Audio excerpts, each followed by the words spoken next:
Buenas tardes, soy María Teresa Caballero García de la carrera Nutrición Aplicada. Vamos a hablar sobre las normas. Norma Oficial Mexicana NOM 251 SSA 1 2009.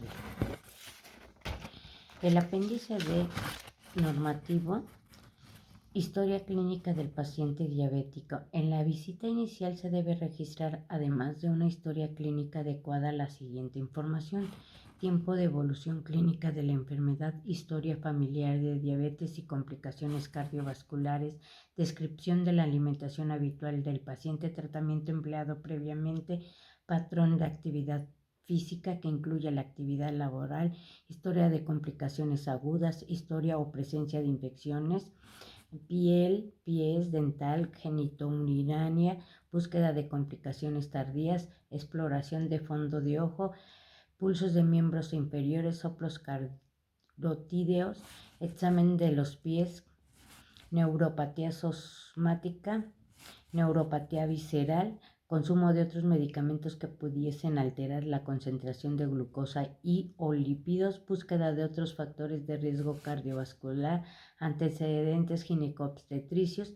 participación de programas de educación en diabetes. La evaluación del paciente se complementará con la siguiente prueba: glucemia de ayuno, colesterol, triglicéridos, colesterol HDL, albuminuria, en caso negativo, microalbuminuria, creatinina, examen general de orina y electrocardiograma. En los casos en que sea posible efectuar esta prueba, es necesario un control estricto de la PA para reducir el riesgo de daño renal. Si el paciente fuma, una meta adicional es dejar de fumar. En el apéndice normativo F es la evaluación clínica del paciente antes de establecer un programa de ejercicios. Este debe de tener especial cuidado en casos con más de 10 años de evolución clínica y cuando están presentes otros factores de riesgo cardiovascular, complicaciones microvasculares, enfermedad vascular o de miembros inferiores, neuropatía autonómica o historia de hipoglucemias severas. En caso de duda, debe de ser referido a un centro de segundo nivel para realizar una evaluación cardiológica antes del inicio del programa de ejercicio. El apéndice normativo G del planteamiento alimentario según condiciones específicas. En pacientes con obesidad con un IMC mayor a 27, con dietas restringidas calóricas de 20 a 25 kilocalorías al día en base al peso recomendable. Inicialmente se recomienda reducir el consumo habitual de 200 a 500 kilocalorías al día hasta alcanzar 1200 kilocalorías al día para lograr una reducción de peso de 0.5 a 1 kilogramo sobre semana. Descensos de pesos pequeños pero sostenidos con como 5% de sobrepeso ayudan al control metabólico. Para determinar el consumo habitual, el paciente registrará los alimentos de 2 días de la semana y de un fin de semana para poder corroborarlos. Pacientes con peso normal IMC de 18 y 25 kilogramos sobre metro cuadrado deberá de ser de dieta normal en calorías, dependerá de la actividad física y el momento biológico. El BCT se calcula entre 25 y 40 kilogramos por kilogramo de peso al día. Reducir el contenido de azúcares refinados y grasas saturadas. Fraccionar de 3 a 4 comidas diarias. Reincrementar el consumo de pescado. Pacientes con bajo peso, IMC menor a 18 kilogramos sobre metro cuadrado.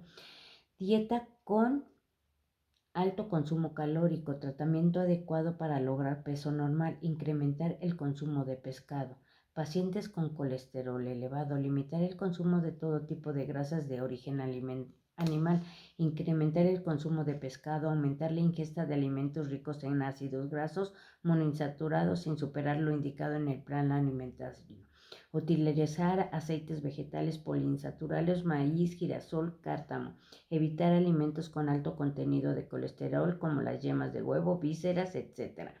Eliminar alimentos ricos en ácidos grasos saturados, manteca, mantequilla, aceite de coco, de palma, etc. Pacientes con triglicéridos elevados. Limitar el consumo de todo tipo de grasas saturadas y azúcares refinados. Aumentar el consumo de fibras saludables, vegetales, frutas de cáscara, legumbres, etc. Suprimir el alcohol.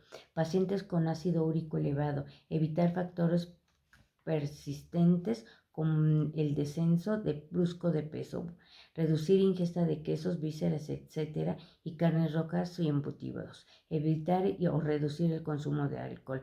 Pacientes con hipertensión arterial, restringir el consumo de sodio a menos de 2 gramos por día, no aconsejar el agregar sal adicional a las comidas, sustituirla con condimentos naturales. Pacientes con albuminuria, calcular el consumo de proteínas a 0.8 gramos de kilogramos al día.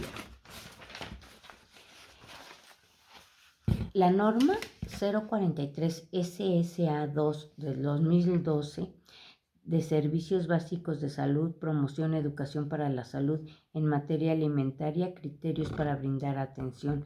Identifica como grupos que quieren mayor atención por el riesgo de presentar alteraciones en su estado de nutrición.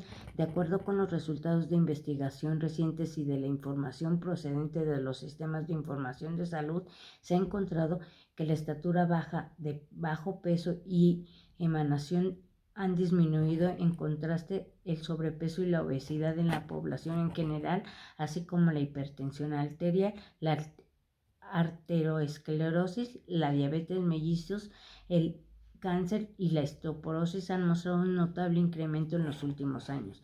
La falta de educación en materia de nutrición en la población, la pobreza agravada por la pérdida del poder adquisitivo, el encarecimiento de los alimentos y el contexto sociocultural en muchas ocasiones restringe el acceso a una dieta correcta.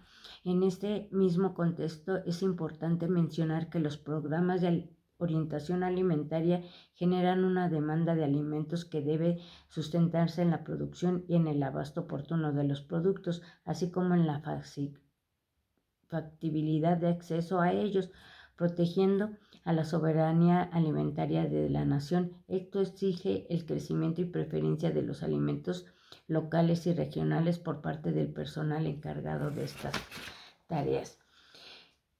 Llena de forma correcta los expedientes clínicos conforme a la norma 004 SSA3 2012.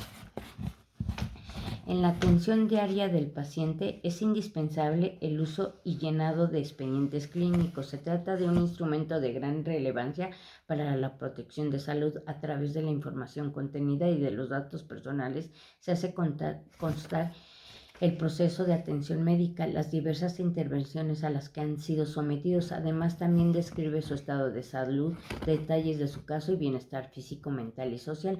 Aunque el proceso de llenado de expedientes clínicos se realiza de manera automática, también tiene un respaldo legal. Las indicaciones generales acerca de cómo se debe realizar se encuentran en la norma oficial mexicana antes mencionada, donde se enlistan los elementos que deben de constituirlos. De tal forma, los datos generales mínimos que deben concluir los expedientes clínicos de tus pacientes son los siguientes. Del médico que los genera, el nombre, domicilio, en su caso nombre de la institución a la que pertenece, si existe la razón y denominación social del propietario o concesionario. Del paciente que recibe la atención, nombre, sexo, edad y domicilio. Características del llenado del expediente clínico. Las notas médicas y reportes deberán contener el nombre completo del paciente, edad, sexo y, en su caso, número de cama o expediente. Todas las notas en el expediente clínico deberán contar con fecha, hora y nombre completo de quien la elabora, así como la firma autógrafa, electrónica o digital. Deberán expresarse en lenguaje técnico médico, sin abreviaturas, con letra legible, sin enmendaduras ni tachaduras y conservarse en buen estado. De manera optativa se podrán utilizar medios electrónicos, magnéticos, electromagnéticos, ópticos, magneto-ópticos o cualquier otra tecnología en la integración del expediente clínico. Se podrá contar con una cubierta o carpeta, hoja frontal, en su caso notas de trabajo social, nutrición, física laboral y los que se consideren necesarios para complementar la información sobre la atención del paciente. La norma oficial, proyecto NOM 015 SSA2 2018 para la prevención y detección de diagnóstico y tratamiento y control de la diabetes mellitus. La diabetes mellitus es una epidemia reconocida por la Organización Mundial de la Salud, OMS, con una amenaza mundial. Esta organización estima que en el mundo existen actualmente más de 347 millones de personas con diabetes y es probable que esta cifra aumente a más del doble para el 2030. Se calcula que en el 2012 fallecieron 1.5 millones de personas como consecuencia de la diabetes. Más del 80% de las muertes por diabetes se registran en países de ingresos bajos y medios, que en su mayoría se encuentran menos preparados para enfrentar esta epidemia. En nuestro país representa una alta carga para la comunidad según proyecciones de la OMS. La diabetes será la séptima causa de mortalidad en el 2030.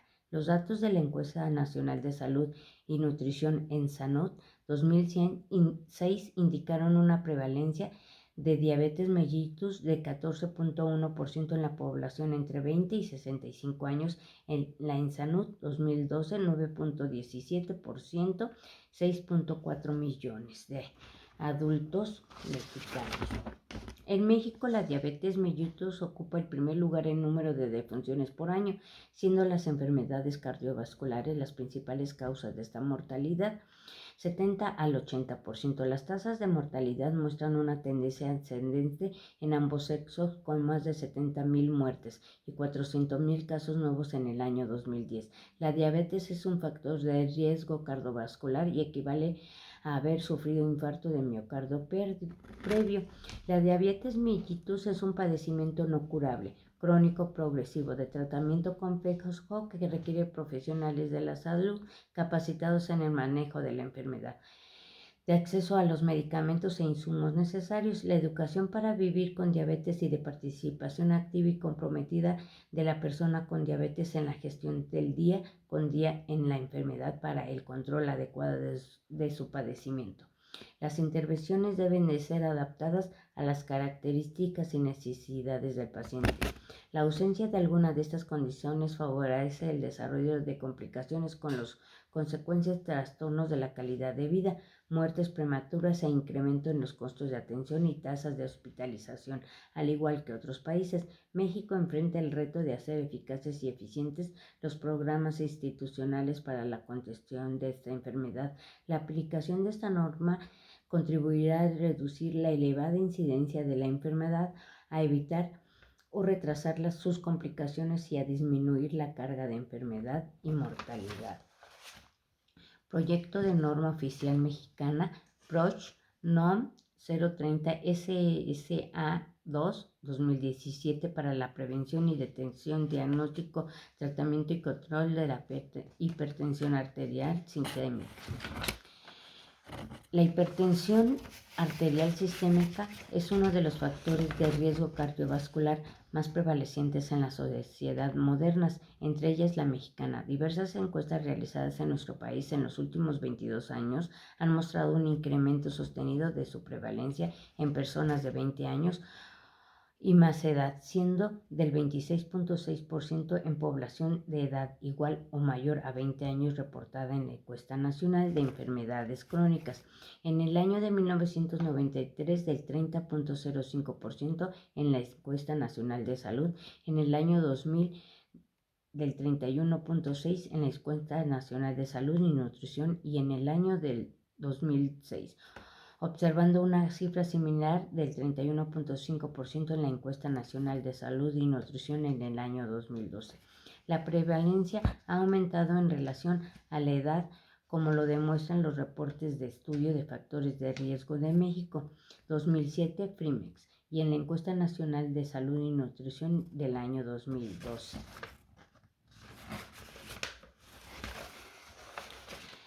Las complicaciones cardiovasculares representan una de las primeras causas de mortalidad general en el país conforme a las estadísticas presentadas por el Instituto Nacional de Estadística o Geografía en el año 2013. Ello debido a la alta prevalencia de los factores de riesgo cardiovascular, hipertensión arterial sistémica, hipercolesterolemia y por alfa-lipoproteinemia, tabaquismo, diabetes, obesidad abdominal, sedentarismo.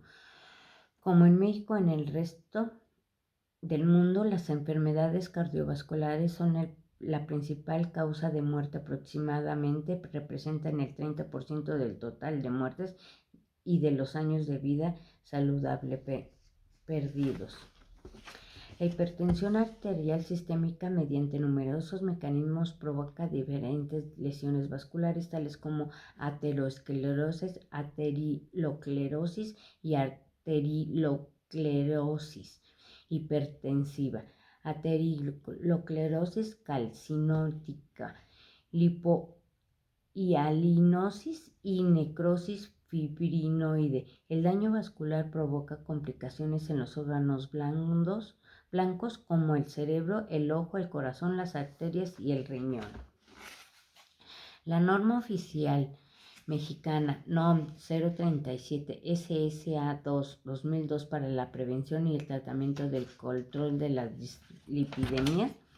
Durante las últimas décadas, la mortalidad de enfermedades del corazón han mostrado un incremento constante hasta llegar a constituirse en la primera causa de muerte en México.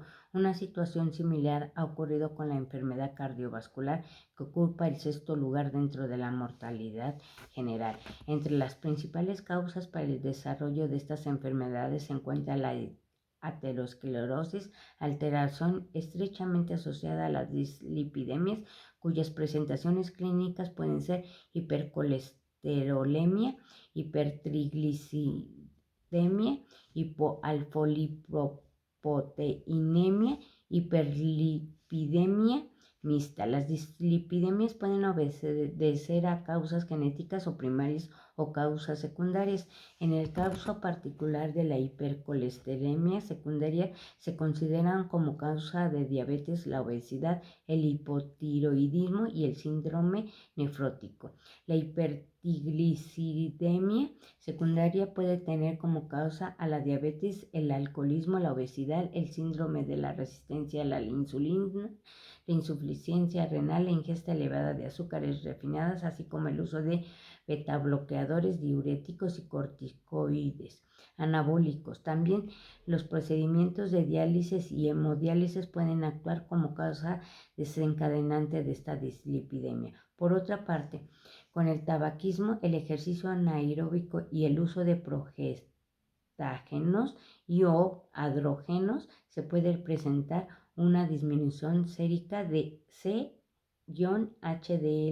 la cual implica un factor de riesgo cardiovascular. En la Encuesta Nacional de Enfermedades Crónicas ENEC 1993 DGE-INNSZ